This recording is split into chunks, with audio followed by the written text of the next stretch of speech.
फतेहपुर जिले में भारतीय जनता पार्टी सत्ताधारी दल है और इस दौरान भारतीय जनता पार्टी के जो कार्यकर्ता हैं, पदाधिकारी हैं, विधायक हैं, उन पर तमाम तरीके के गंभीर आरोप भी लगते हैं। यहां तक कि संगठन के मुखिया से लेकर के पूर्व केंद्रीय मंत्री तक आरोप लगे हैं।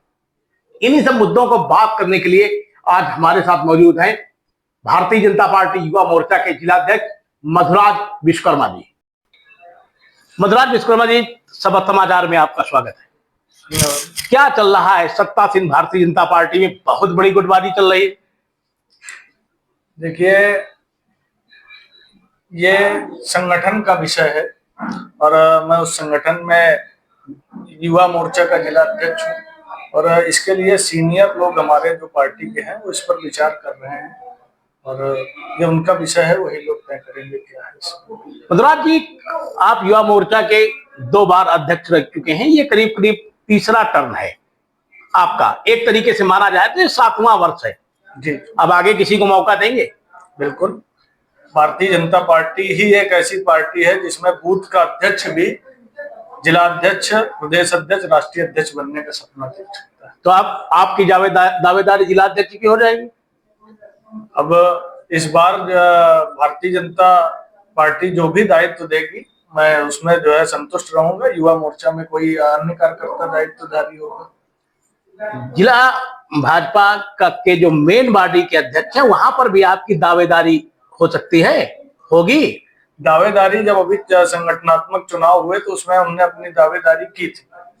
अब ये ऊपर संगठन का विषय है, जो तय होगा वही हमारे लिए सर्वमान्य निर्णय होगा। मौजूदा समय में जो भारतीय जनता पार्टी का एक माहौल है, वो संगठन में बड़े पैमाने पर गुटबाजी है, आरोपों प्रत्यारोपों का दौर जारी है। एक पक्ष आरोप लगा रहा है, दूसरा पक्ष उसको सुन रहा है। क्या चल रहा है अंदर खाने में? देखिए, ये उनका एक, जिन्होंने आरोप लगाए, ये उनका एक व्यक्तिगत विषय है और जो उन्होंने अगर इसको सार्वजनिक रूप से रखा है तो पार्टी इसको संज्ञान लेगी और इस पर पार्टी का शीर्ष नेतृत्व ही जो है निर्णय लेगी। क्या आपकी पार्टी में देर से फैसले होते हैं? नहीं, बिल्कुल नहीं। अब इस पे जांच टीम भी गठित हुई थी और जांच चल रही है, उसके बाद कोई ना कोई निर्णय है। जब आप सत्ता के बाहर थे तो समाजवादी पार्टी के ऊपर आरोप लगाते थे कि समाजवादी पार्टी के लोग जमीनों पे कब्जा कर रहे हैं। आज आपकी पार्टी के लोगों के ऊपर आरोप लग रहे हैं कि जमीनों पे कब्जा कर रहे हैं। आपने खुद बताया जाता है कि भी कुछ दिन पहले प्रदेश के मुख्यमंत्री से एक मामले में शिकायत की, एक विधायक जी की शिकायत की। क्या है मामला? हमने किसी की शिकायत नहीं की, ना ही अपने माननीय किसी जनप्रतिनिधि का कोई ऐसा मामला है। वो सिर्फ बिंदकी के इंस्पेक्टर थे सुनील कुमार सिंह, उनकी शिकायत की थी और तमाम उनसे आम पब्लिक के लोग पीड़ित थे, इस बात की शिकायत उनसे। लेकिन जोड़ा तो उसको एक जमीन के विवाद से मामले को लेकर के जा रहा है। उसका जमीन के विवाद से कोई जो है पकड़ाव नहीं था। आपके कई विधायक ऐसे हैं जिनका पर्दे के पीछे कहीं ना कहीं जमीनों पर एक अहम रोल है। उनके खास लोग जमीनों के अवैध कारोबार कर रहे हैं। क्या इससे पार्टी की छवि खराब नहीं हो रही?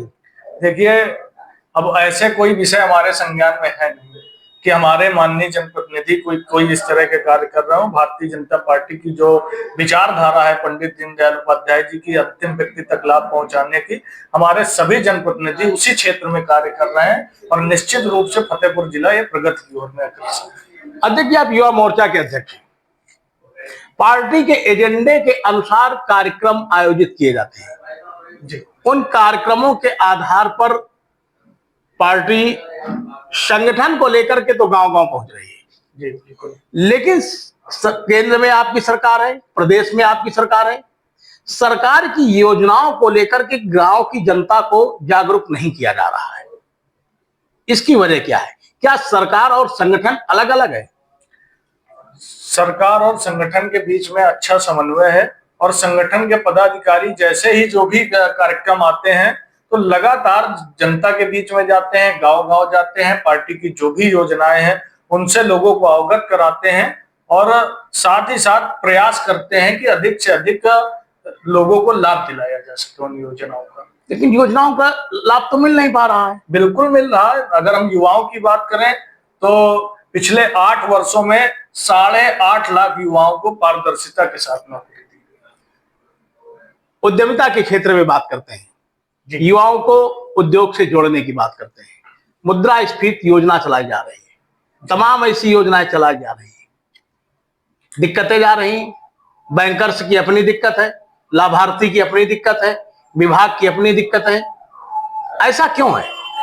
देखिए, कहीं भी अगर कोई भी अगर सरकार होती है, जब युवाओं के लिए, पहले तो हम लोग देखते थे पुरानी सरकारों में कि युवाओं को सिर्फ रैली और चुनाव के लिए और बेरोजगार छोड़ दिया जाता था, लेकिन आज जब से 2014 में हमारे देश के लोकप्रिय प्रधानमंत्री माननीय नरेंद्र मोदी जी की सरकार आई है, तब से युवाओं के लिए अलग अलग प्रधानमंत्री युवा स्वरोजगार योजना, मुद्रा योजना के अंतर्गत लाखों लोगों को जो है स्वरोजगार दिया गया। आज उत्तर प्रदेश की अगर हम बात करें तो हमारे माननीय मुख्यमंत्री आदरणीय योगी आदित्यनाथ जी के नेतृत्व में मुख्यमंत्री युवा स्वरोजगार योजना चलाई जा रही, और साथ ही साथ अभी बहुत सारे ऐसे कार्य जो है चयनित किए गए जिसके अंतर्गत युवाओं को 5 लाख रुपए का लोन बगैर क्या पार्टी के जो है, क्या पार्टी के कार्यकर्ता केवल दरी बिछाने तक सीमित हैं?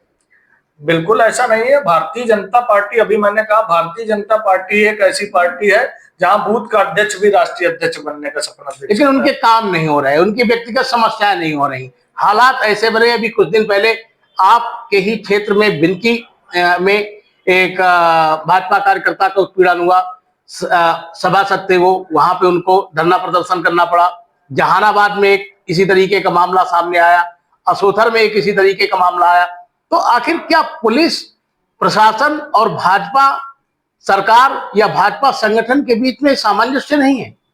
सब सामंजस्य है, लेकिन अभी फिलहाल मुझे ऐसा लगता है कि कुछ पुलिस के अधिकारी अभी भी ऐसे हैं जिनकी मानसिकता समाजवादी पार्टी की विचारधारा की है। वो भारतीय जनता पार्टी के कार्यकर्ता को डिमोरलाइज करना चाहते हैं 2027 के चुनाव को लेकर। लेकिन सरकार तो आपकी है, काफी समय से सरकार है, नियुक्ति आपकी होती है, पोस्टिंग आपकी होती है। जैसे ही कितने थानेदारों की पोस्टिंग, जैसे ही कितने थानेदारों की पोस्टिंग आपके कहने पे हो जाती है? ये हमारा विषय नहीं है, ये सरकार का विषय है, हमारे माननीय जनप्रतिनिधियों का विषय है। ये हम लोग संगठन के व्यक्ति हैं। क्या जनप्रतिनिधियों के इशारे पे थानेदारों की पोस्टिंग होती है? ये मैंने क्या कहा, ये सरकार का विषय है और ये लोग वही तय कर सकते हैं। बाकी हम लोगों का जो संगठन का विषय है, हम लोग संगठन का काम करते हैं, और कहीं अगर समस्या आती है तो हम लोग अपने माननीय जनप्रतिनिधियों को अवगत कराते हैं, और निश्चित रूप से अगर कहीं समस्या आती है तो हमारे माननीय जनप्रतिनिधि उसको हल कराने का काम करते हैं। अगला भाजपा का अध्यक्ष कौन होगा? ये भी हमारा प्रदेश नेतृत्व तय करेगा। जो दावेदार है उनमें कौन बेहतर लग रहा है? देखिए, ये तो आप मधुराज विश्वकर्मा युवा मोर्चा के जिला अध्यक्ष, कौन बेहतर अध्यक्ष हो सकता है? देखिए, भारतीय जनता पार्टी का हर एक कार्यकर्ता अपने आप में बेहतर है, और सभी बेहतर कार्यकर्ता जिसको भी जिम्मेदारी मिलेगी भारतीय जनता पार्टी के लिए संगठनात्मक रूप से बहुत निचले स्तर तक काम करेंगे, और 2027 में पुनः भारतीय जनता पार्टी की छयों से। आप युवा मोर्चा के अध्यक्ष हैं, क्या आपको नहीं लग रहा कि भारतीय जनता पार्टी सवर्णों का अपमान हो रहा है? सवर्ण अपने आप को घुटन महसूस कर रहा है। वजह, युवा मोर्चा जिलाध्यक्ष पिछड़े वर्ग से, महिला मोर्चा जिलाध्यक्ष पिछड़े वर्ग से, आपके क्षेत्रीय अध्यक्ष पिछड़े वर्ग से, आपके जिला अध्यक्ष पिछड़े वर्ग से, और यहां तक कि जिले के प्रभारी मंत्री भी पिछड़े वर्ग से ही है। सवर्णों का सम्मान कहां पे हो रहा है? किस पद में सवर्णों को सुशोभित किया जा रहा है? देखिए, अब है क्या कि सभी को, भारतीय जनता पार्टी एक ऐसी पार्टी है जो सबका समन्वय लेकर काम करती है, और निश्चित रूप से भारतीय जनता पार्टी के में जिला पंचायत अध्यक्ष हैं, और हमारे माननीय 2 जनप्रतिनिधियों को और भी टिकट दिए गए थे, लेकिन और हर जगह सभी का समावेश करके पार्टी काम करती है। ना कि हम लोग राष्ट्रीयता की भावना से काम करते हैं, ना कि जातिवाद को लेकर। हमारे लिए राष्ट्र प्रथम। भारतीय जनता पार्टी में सभी का उतना ही सम्मान है, ना कि ये आप हो सकता है कि आपको लग रहा हो कि सवर्णों का अपमान हो रहा है, ऐसा बिल्कुल भी नहीं है। हमारा भारतीय जनता पार्टी ही एक ऐसी पार्टी है जहां पर सभी जातियों का और सभी लोगों का सम्मान, सबका साथ, सबका विकास और सबका विश्वास। तो ये थे भारतीय जनता पार्टी युवा मोर्चा के जिलाध्यक्ष मधुराज विश्वकर्मा। आप बने रहिए शपथ समाचार में, फिर अगले दिन किसी नए युवा नेता के साथ मिलते हैं। बहुत बहुत धन्यवाद। आप देख रहे हैं शपथ समाचार।